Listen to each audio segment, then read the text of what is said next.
Hello out there to my fellow musicians and songwriters. Have you ever found the process of trying to write a song using software to be kind of distracting? Or maybe software has gotten in the way of you actually finishing your songs? Well, today you're in luck.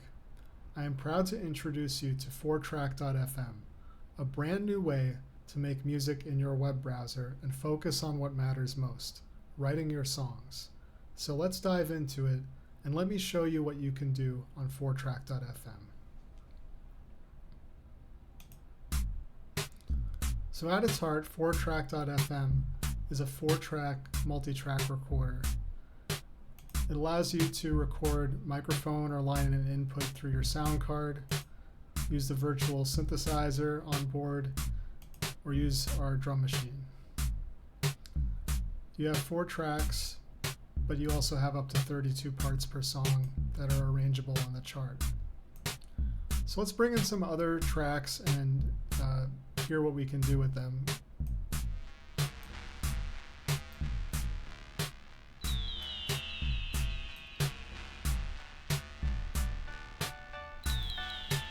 So yeah, we can adjust volume, panning. We can even select which buffer we're using. Every track per part has its own unique effects chain, and all the parameters associated with that track carry along with it. So let's select our chords and add a delay to them. Now let's add some reverb.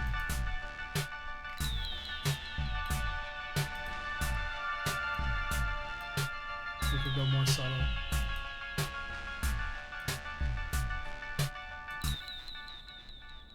Okay, so that's an overview of the mixer.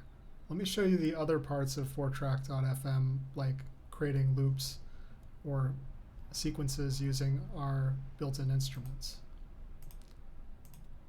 So let's add a new part to the chart here. We can call this the chorus, and you could put whatever you want in here. You could put a label or lyrics, but it's kind of meant for working with text. So if you work on a podcast or anything that combines text with audio, 4track.fm might be a good option for you.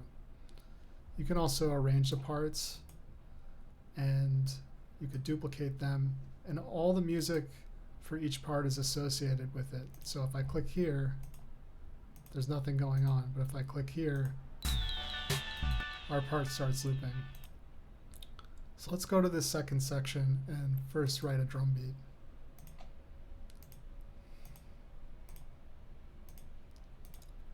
So we have a grid-based sequencer.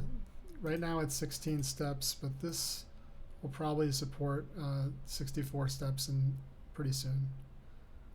Let's see.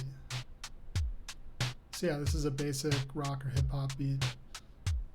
You can slow down the tempo or speed it up, and the transport will follow along with it. Go really fast.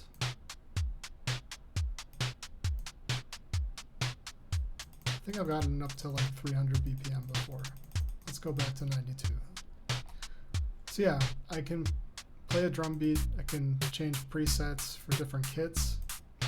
And within each kit, I can select different drum voices and tune them to my liking. You can also make your own presets.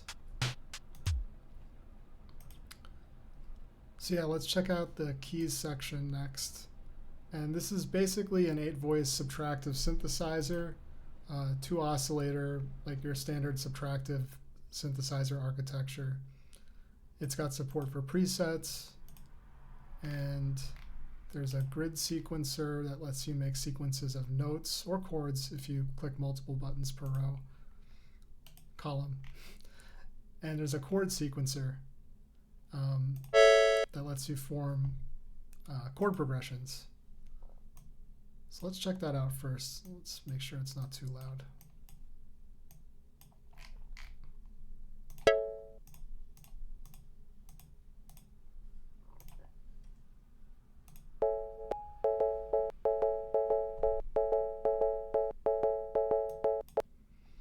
Okay, so that's a basic 8-step chord progression, or it's a chord loop. We can make a progression by adding more pages. I'll show that later.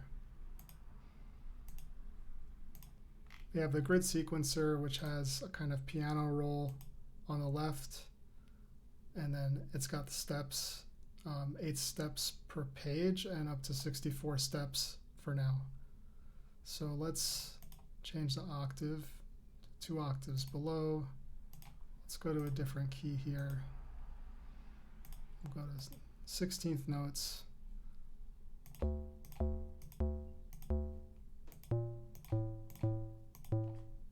Let's add a page.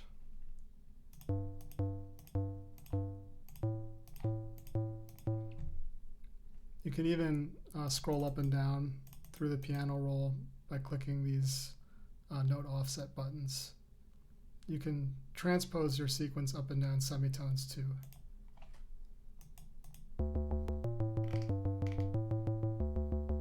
So let's go up 3 semitones.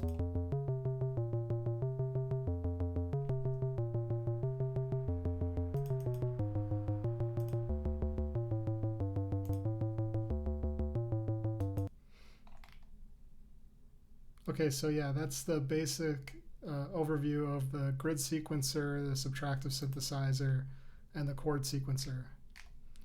You could just write these sequences and assign them to a track with the source, or you could actually record them to audio. In the future, we're thinking of adding resampling routes, so you could record your changes with the effects and re-record it. So that's kind of it for now. We have a little bit, some more options in settings, like selecting your sound card, adjusting your metronome volume, changing the part tempo. You can also save to your local storage in your browser. This will also happen automatically if you stop the transport.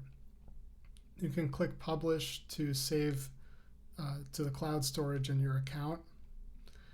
And if you'll notice here, if you go to the dashboard, the database will load your songs right away. So if we wanted, we could reload this, make it a little quieter.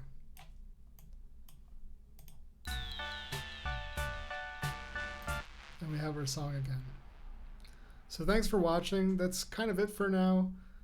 This isn't really available to the public right now. It's in a private beta mode, and we have about 20 slots. So leave a comment below if you're interested in trying out 4track.fm or giving feedback. I'm interested in what people want out of this, or if they have thoughts about how to improve the productivity or workflow aspects of songwriting in general. I think as far as the website goes, there are plans for some social features, but not your typical likes and comments social features. Like I have leaderboards and songwriting challenges planned, and also some collaborative features planned. But that's kind of it for now. Thanks a lot for watching. Have a good day.